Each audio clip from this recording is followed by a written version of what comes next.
The Black Death begins ****. It is the year 1347. Europe is restless, tired, and unprepared. War has drained kingdoms. Trade ships sail endlessly between east and west, carrying goods, stories, and something invisible.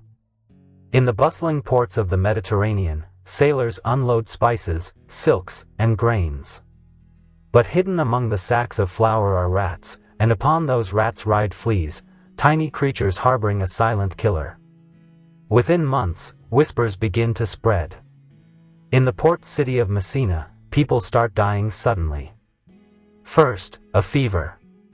Then, dark swellings, painful lumps under the arms and between the legs. Soon, black spots appear on the skin, like ink spreading through paper. They call it the pestilence, the great mortality, or simply, the Black Death. No one knows what causes it. Some say it's punishment from God. Others blame bad air, or miasma, that drifts through cities like an invisible fog.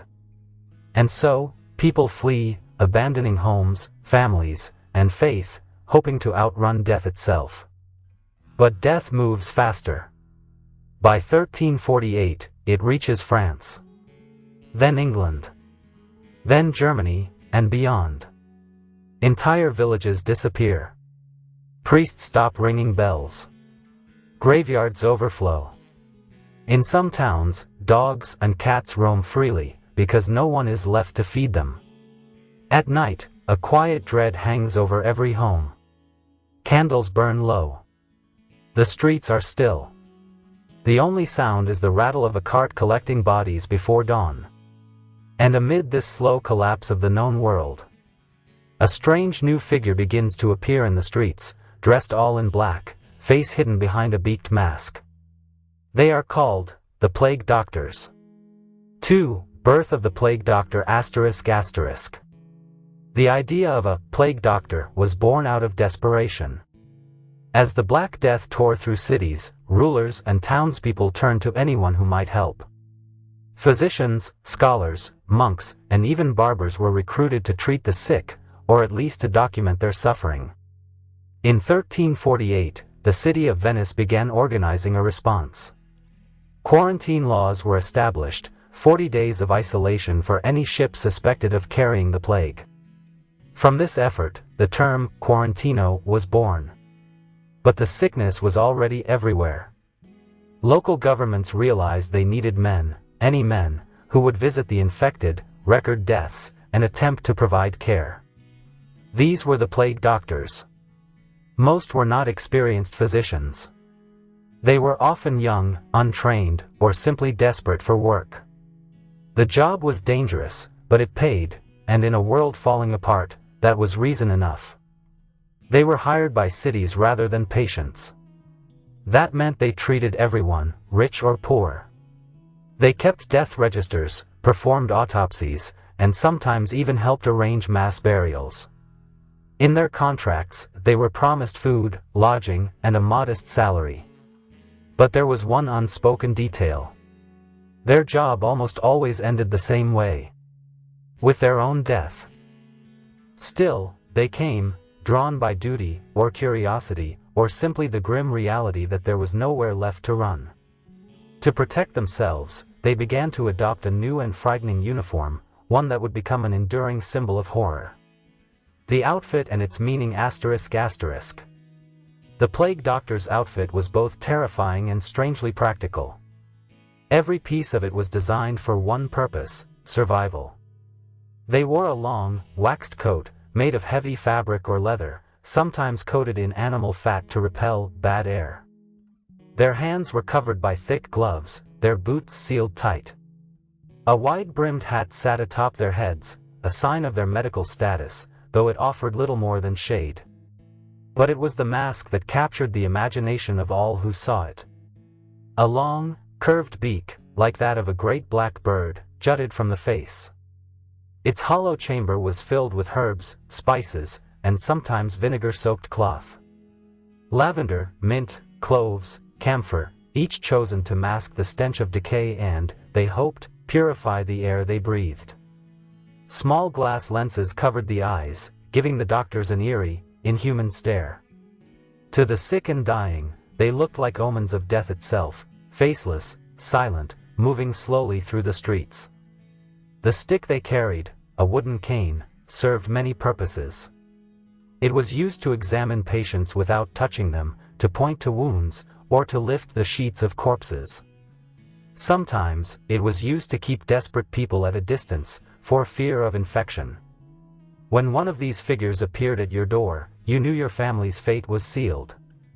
The smell of herbs, the scrape of boots, the rustle of leather, it was the sound of a last visit. And yet, inside those masks were men, terrified, sweating, and suffocating in their own gear. Their protective clothing trapped heat and moisture. Many collapsed from exhaustion. And most, eventually, succumbed to the same disease they tried to fight. Still, they kept walking. Still, they kept counting the dead. Life in the city of death ***. Imagine living in a city struck by the plague. The air smells of smoke, rot, and fear. The streets are littered with refuse, the cries of the sick echo through shuttered windows. People carry bundles of herbs in their pockets, hoping the scent will protect them. Fires burn in the corners of marketplaces, meant to cleanse the atmosphere.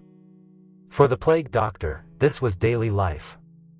Every morning, he would rise before dawn, pray quietly, and begin his rounds.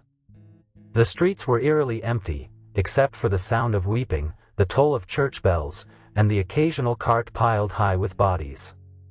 He would visit homes marked with a red cross. Inside, families lay dying. Children clung to their mothers. Husbands held the hands of their wives, already cold. The doctor would kneel beside them, his voice muffled through the mask, offering remedies made from vinegar, onions, or crushed emeralds. None of it worked. At night, he would write his notes by candlelight, documenting symptoms and deaths. The city would pay him in coin, food, or shelter. But no one dared to share a meal with him or stand too close. He became a ghost in his own lifetime, an outcast serving outcasts. Sometimes, he slept in abandoned monasteries or rented rooms near cemeteries. The smell of death was constant. His dreams were full of coughing, moaning, and the slow tolling of bells. Even when he survived one outbreak, another would come. The plague returned in waves, 1361, 1374, 1400, and beyond. Each time, new doctors appeared. Each time, many of them vanished. And yet, in their quiet way, they preserved something deeply human, the attempt to care for others, even when hope had already died. The human side of horror ***. Behind the mask, the plague doctor was still a person. He had a name, a family, a face, but he had to hide all of it to do his work. Some were idealists, believers in science or faith who wanted to help. Others were simply desperate, trying to earn a living in a world collapsing around them. Imagine the loneliness. Everywhere you go, people recoil from you. Your voice, muffled by the mask, sounds foreign even to your own ears. You cannot touch anyone, not to comfort, not to be comforted. Every cough you hear might be the one that ends you. Some doctors kept diaries. One from Florence wrote of how he walked among the sick as if through a dream, describing the endless procession of corpses and the numbness that came after. Another in Paris confessed that he no longer prayed, not because he had lost faith, but because he was too tired. A few found strange moments of peace. The streets were quiet, the sky gray, and the air still. At dawn, the mist would rise over the river, and for a few minutes, the world felt calm again. Even death seemed to rest. But then the bells would ring again. And duty would call. For many, their final act was writing a last note, something simple like, **, the sickness grows worse. I feel fever now. **. And then, silence. The human side of the plague doctor is not one of heroism or glory. It is one of endurance, the quiet courage to face despair, day after day, until it consumes you. faith, fear, and futility asterisk asterisk. To live during the Black Death was to question everything, God, medicine, even reality itself. The church tried to explain the plague as divine punishment. People whipped themselves in the streets, begging for mercy. Others turned to astrology, believing the planets had aligned in an evil configuration. Plague doctors, standing between science and superstition, were trapped in confusion. They used what knowledge they had, bloodletting, herbs, fumigation, but none of it worked. They burned incense, washed with vinegar, and carried posies of flowers. Some even placed frogs or leeches on buboes, hoping to draw out the poison. But the bodies kept piling up. The futility weighed heavily. Every cure failed. Every prayer went unanswered. Some doctors became cynical, detached. Others fell into madness, claiming visions or hearing the whispers of the dead. Still, they continued their work, not because it brought results, but because doing nothing was unbearable. There was a strange faith in the routine itself. To wake, to walk the streets, to count the dying, these acts gave them a sense of meaning, however fragile. Perhaps that is the quiet truth of history's darkest times. That even in the face of total helplessness, people still try. The legacy of the plague doctor asterisk asterisk. The image of the plague doctor, black robes, beaked mask, and all, has lingered through the centuries. Today, it feels almost mythical, like something from a nightmare or a storybook.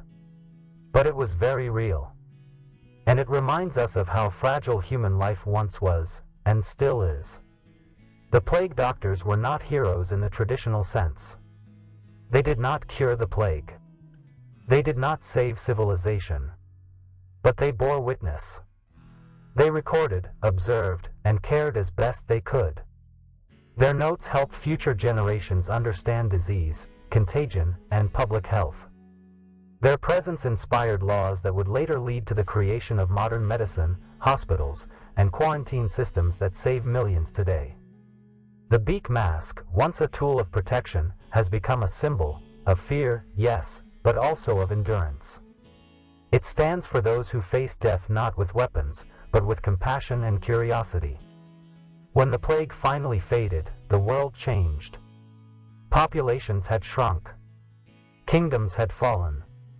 But those who survived began to rebuild, with new ideas about health, science, and community. The plague doctors disappeared quietly. No statues were raised for them. No songs were sung. But in their silence, they left a powerful legacy. The belief that even in the darkest times, someone must walk into the room where everyone else is afraid to go. As you drift into rest, imagine the soft footsteps of those long-gone figures, the rustle of their cloaks, the distant toll of bells. They move slowly through narrow streets, the night air thick with mist and memory. They are tired, but they keep walking. Because even in a world of death, they chose to care. And that, perhaps, is the most human thing of all.